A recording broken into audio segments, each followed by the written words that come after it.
Let's get everybody settled into where this storm is right now. Our big area of low pressure that's caused so much problems through the south and the middle of the country is probably hanging right now right along the Gulf Coast. Now, this low drives towards Atlanta, then passes North Carolina, then moves toward New York City. Right about this time tomorrow, the low is parked outside our doors in Times Square, spinning some of the worst wind and rain in our area. But between now and then, it's got the whole East Coast to get to and a lot of folks traveling in the next 24 hours. There is some snow on the back end of this thing as well. It's snow and ice and it's some big, heavy accumulations. I think the worst part of this for a lot of travel here will be rain, though, because this is that I-95 corridor. We'll go into that, but notice the heavy rain goes from New York to Washington to Raleigh to Atlanta. Atlanta Hartsfield, the busiest airport in the U.S., and our Gio Benitez is right there this morning to tell us what we can expect. Good morning. Oh, rain already. Gio, you're wet. Good morning.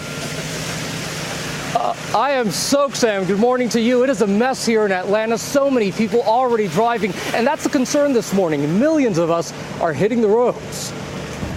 That wintry storm system moving east, at least 33 states now in the crosshairs. Snow, ice, and freezing rain turning highways into ice rinks. Road accidents now to blame for at least a dozen deaths across the country.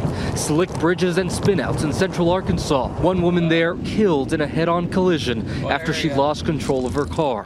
And in New Mexico, that icy wind. AAA says 90% of travelers this week will drive, and nearly 39 million people will drive 50 miles or more from their home. So AAA is urging drivers to keep more than an 8-second gap between cars, allowing more time to react to upcoming hazards and out-of-control vehicles.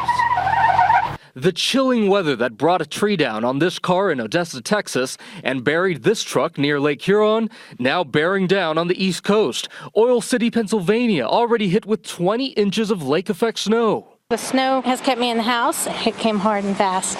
In New York City this morning, the wind making it feel like a bone-chilling 27 degrees. And this fountain in Philadelphia nearly frozen solid after a record chill. And you have to remember about that dangerous black ice on the roads. That's the ice that you can't even see when you're driving, and it makes cars slip and slide, Sam.